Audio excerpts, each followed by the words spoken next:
ನಮಸ್ಕಾರ.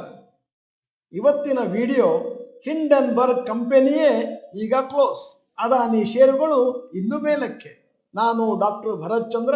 ವಿಡಿಯೋಗಳ ಉದ್ದೇಶ ಕನ್ನಡಿಗರ ಫೈನಾನ್ಷಿಯಲ್ ಎಜುಕೇಶನ್. ಇವತ್ತು ಮಾರುಕಟ್ಟೆಯಲ್ಲಿ ಅದಾನಿ ಷೇರುಗಳಲ್ಲಿ ಒಂದಷ್ಟು ರ್ಯಾಲಿ ಕಂಡು ಬಂತು, 1-3%. ಕಾರಣ US based short seller Hindenburg research company official ಆಗಿ ಕ್ಲೋಸ್ ಆಗ್ತಾ ಇದೆ. ಶಾರ್ಟ್ ಸೆಲ್ಲರ್ ಅಂದ್ರೆ ಏನು ಅಂತ ಕೇಳಬಹುದು. ಉದಾಹರಣೆಗೆ ಹಿಂಡೆನ್ಬರ್ಗ್ ಕಂಪನಿಯವರು ಹಲವು ಕಂಪನಿಗಳ ಮೇಲೆ ಆಪಾದನೆ ಮಾಡ್ತಿದ್ರು ಮತ್ತು ಆಪಾದನೆ ಮಾಡುವ ಮುಂಚೆನೆ ಆ ಷೇರುಗಳನ್ನು ಮಾರ್ಕೊಂಡ್ಬಿಡ್ತಿದ್ರು ಹೈ ರೇಟ್ ಅಲ್ಲಿ.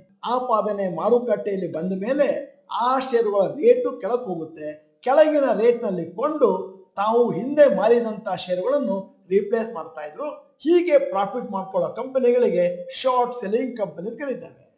ಇವತ್ತು ಒಂದು ಪರ್ಟಿಕ್ಯುಲರ್ ಪಾಯಿಂಟ್ ಅಲ್ಲಿ ಇಂಟ್ರಾಡೇನಲ್ಲಿ ಅದಾನಿ ಗ್ರೂಪಿನ ಷೇರುಗಳು ಆಲ್ಮೋಸ್ಟ್ 7% ಮೇಲಕ್ಕಿದ್ವು. ಅದಾನಿ ಷೇರಿನ ಗ್ರೂಪ್ ನಲ್ಲಿ ಇವತ್ತು ರ್ಯಾಲಿ ಬರಲಿಕ್ಕೆ ಮುಖ್ಯವಾದ ಕಾರಣ ಏನು ಅಂತಂದ್ರೆ 2023 ಜನವರಿಯಲ್ಲಿ ಹಿಂಡೆನ್ಬರ್ಗ್ ಅವರೊಂದು ಸಂಶೋಧನಾತ್ಮಕ ಆರ್ಟಿಕಲ್ ಬರೆದಿದ್ರು.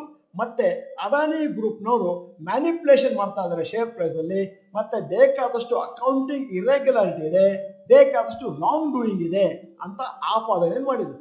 ಅದಾನಿ ಗ್ರೂಪ್ ಷೇರುಗಳು ಅಂದಿನ ಸಮಯದಲ್ಲಿ 50-70% ವರೆಗೂ ಕೆಳಗೆ ಬಿದ್ದು, ಅದಾದ್ಮೇಲೆ 1 ವರ್ಷದ ಮೇಲೆ ತಮ್ಮ ಒರಿಜಿನಲ್ ಪ್ರೈಸ್ ಬಂದವು. ಅದಾನಿ ಗ್ರೂಪಿನ ಷೇರುಗಳಲ್ಲಿ ಹಿಂಡೆನ್ಬರ್ಗ್ ಕಂಪನಿಯ ರಿಪೋರ್ಟ್ ಬಂದ್ಮೇಲೆ 12 ಲಕ್ಷ ಕೋಟಿಯಷ್ಟು ಮಾರ್ಕೆಟ್ ಕ್ಯಾಪ್ ಕಮ್ಮಿ ಆಯಿತು. ಹಿಂಡೆನ್ಬರ್ಗ್ ಕಂಪನಿಯವರು ಅದಾನಿ ಗ್ರೂಪ್ ಅಲ್ಲದೇನೆ ಸೇಬಿ ಚೀಫ್ ಮಧಾವಿ ಪೂರಿ ಮೇಲೂ ಒಂದಷ್ಟು ಆಪಾದನೆಗಳನ್ನು ಮಾಡಿದ್ರು ಮೊನ್ನೆ. ಹಿಂಡೆನ್ಬರ್ಗ್ ರಿಸರ್ಚ್ ಕಂಪನಿಯ ಫೌಂಡರ್ ನೇಟ್ ಆಂಡರ್ಸನ್ ಹೇಳಿದ್ರು, ನಾವು ಕಂಪನಿಯನ್ನು ಕ್ಲೋಸ್ ಮಾಡಲಿಕ್ಕೆ ಮುಖ್ಯ ಕಾರಣ ಏನು ಅಂತಂದ್ರೆ ಒಂದಷ್ಟು ಗೋಲುಗಳನ್ನು ಇಟ್ಕೊಂಡಿದ್ವಿ, ಆ ಗೋಲುಗಳನ್ನು ತಲುಪಿದ್ದೇವೆ, ಕಂಪನಿಯ ಪರ್ಪಸ್ ಈಗ ಮುಗಿದೋಯಿತು. ನೇಟ್ ಆಂಡರ್ಸನ್ ಹೇಳಿದ್ರು, ಹಿಂಡೆನ್ಬರ್ಗ್ ಅನ್ನು ಕ್ಲೋಸ್ ಮಾಡಬೇಕು ಅನ್ನುವಂಥ ಪ್ಲಾನು ಬಹಳ ತಿಂಗಳುಗಳಿಂದ ನಡೀತಾ ಇತ್ತು. ಮತ್ತೆ ಈಗ ಸದ್ಯಕ್ಕೆ ಎಲ್ಲ ಇನ್ವೆಸ್ಟಿಗೇಷನ್ ಅನ್ನು ಫೈನಲ್ ಸ್ಟೇಜಿಗೆ ತಲುಪಿಸಿದ್ದೇವೆ, ಅದರಿಂದಾಗಿ ನಮ್ಮ ಕಂಪನಿಯ ಕೆಲಸ ಸದ್ಯಕ್ಕೆ ಮುಗಿದೋಯಿತು.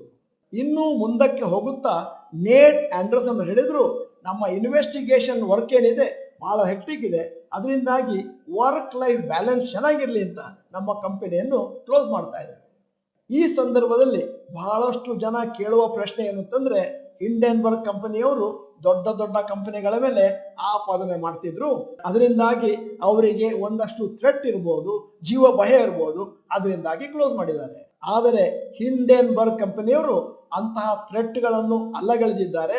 ಕೇವಲ ಪರ್ಸನಲ್ ರೀಸನ್ಗೋಸ್ಕರ ಕ್ಲೋಸ್ ಮಾಡ್ತಾ ಇದ್ದೇವೆ, ನಮ್ಮ ಗೋಲು ತಲುಪಿದೆ, ಕಂಪನಿಯನ್ನು ಪ್ರಾರಂಭ ಮಾಡಿದಂತ ಉದ್ದೇಶ ಸಫಲವಾಗಿದೆ. ಹಿಂಡೆನ್ಬರ್ಗ್ ಕಂಪನಿ ಕ್ಲೋಸ್ ಆದ್ದರಿಂದ ಅದಾನಿ ಗ್ರೂಪ್ ಕಂಪನಿಗಳಿಗೆ ಶನಿಯ ಕಾಟ ಕಮ್ಮಿ ಆಗಿದೆ ಅಂದರೆ ತಪ್ಪಾಗಲಾರದು.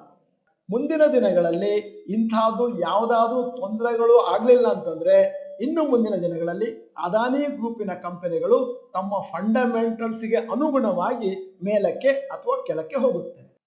ಭಾರತದ ಮಾರುಕಟ್ಟೆಯಲ್ಲಿರುವ ಎಲ್ಲಾ ಲಾರ್ಜ್ ಕ್ಯಾಪ್ಗಳನ್ನು ಗಮನಿಸಿದ್ರೆ ಅದಾನಿ ಗ್ರೂಪಿನ ಷೇರುಗಳು ತುಂಬಾ ವಾಲಟೈಲ್ ಎಂದು ಹೇಳಲಾಗುತ್ತದೆ. ಯಾಕಂತಂದ್ರೆ ಸಡನ್ ಆಗಿ ಮೇಲಕ್ಕೆ ಹೋಗುತ್ತೆ, ಸಡನ್ ಆಗಿ ಕೆಳಗೆ ಬೀಳುತ್ತೆ ಯಾವುದಾದ್ರೂ ನ್ಯೂಸ್ ಬಂದ್ರೆ. ಹಿಂಡೆನ್ಬರ್ಗ್ ಕಂಪನಿ ಕ್ಲೋಸ್ ಆಗಿದೆ ಅಂತ ತಿಳ್ಕೊಂಡ್ರೆ ಬಹಳಷ್ಟು ಅದಾನಿ ಗ್ರೂಪಿನ ಹೂಡಿಕೆದಾರರಿಗೆ ಖುಷಿ ಆಗುತ್ತೆ, ಅಲ್ಲದೆ ಅದಾನಿ ಗ್ರೂಪಿನ ಮಾಲೀಕರಿಗೂ ಒಂದಷ್ಟು ಸಂತೋಷ ಆಗುತ್ತೆ. ಅದಾನಿ ಗ್ರೂಪಿನ ಮೇಲೆ ಇಷ್ಟೆಲ್ಲ ಆಪಾದನೆಗಳಿದ್ರು ಕೂಡ ಅವರು ವೆಹಿಮೆಂಟ್ ಆಗಿ ಹೇಳ್ತಾ ಇದ್ದಾರೆ, ನಾವು ಏನು ತಪ್ಪು ಮಾಡಿಲ್ಲ ಮತ್ತು ಸೇಬಿಯ ಇನ್ವೆಸ್ಟಿಗೇಷನ್ ಕೂಡ ಯಾವುದೇ ತಪ್ಪನ್ನು ಸಾಬೀತು ಮಾಡ್ಲಿಕ್ಕೆ ಆಗಲಿಲ್ಲ. ಅದಾನಿ ಗ್ರೂಪಿನ ಷೇರುಗಳು ಸಾಮಾನ್ಯವಾಗಿ ನೋಡಿದ್ರೆ ಬಹಳ ವಾಲಟೈಲ್. ಹೆಚ್ಚಿನ ಇನ್ವೆಸ್ಟರ್ಸ್ಗೆ ಅದನ್ನು ಮ್ಯಾನೇಜ್ ಮಾಡುವಂತ ರಿಸ್ಕ್ ಅಪಿಟೈಟ್ ಇಲ್ಲದೆ ಇರಬಹುದು. ವಿಡಿಯೋದ ಕೊನೆಯಲ್ಲಿ ಇವತ್ತಿನ ವಿಡಿಯೋಗೆ ಸಂಬಂಧಪಟ್ಟ ಹಾಗೆ ಒಂದು ಪ್ರಶ್ನೆ ಕೇಳ್ತಾ ಇದ್ದೇನೆ. ನಿಮ್ಮ ಹತ್ರ ನಿಮ್ಮ ಪೋರ್ಟ್ಫೋಲಿಯೋದಲ್ಲಿ ಅದಾನಿ ಗ್ರೂಪಿನ ಷೇರುಗಳು ಇದಾವ? ಇದ್ದರೆ ಎಸ್ ಅಥವಾ ನೋ ಅಂತ ಟೈಪ್ ಮಾಡಿ. ನೀವು ಡಾಕ್ಟರ್ ಭರತ್ ಚಂದ್ರ ಇನ್ಸ್ಟಿಟ್ಯೂಟ್ ಕನ್ನಡ ಚಾನೆಲ್ ಮೆಂಬರ್ ಅಲ್ಲ ಅಂತಂದ್ರೆ ಇದೀಗ ಸಮಯ ಸಬ್ಸ್ಕ್ರಿಪ್ಷನ್ ಬಟನ್ ಬೆಲ್ ಐಕಾನ್ ಒತ್ತಿ. ವಿಡಿಯೋ ಚೆನ್ನಾಗಿದ್ರೆ ಲೈಕ್ ಬಟನ್ ಒತ್ತೋದನ್ನು ಮರಿಬೇಡಿ. ವಿಡಿಯೋನ ನಿಮ್ಮ ಎಲ್ಲಾ ಸ್ನೇಹಿತರಿಗೂ ಫಾರ್ವರ್ಡ್ ಮಾಡಿ. ವಿಡಿಯೋನ ಸಂಪೂರ್ಣವಾಗಿ ನೋಡಿದ್ದಕ್ಕೆ ಧನ್ಯವಾದಗಳು. ನಮಸ್ಕಾರ.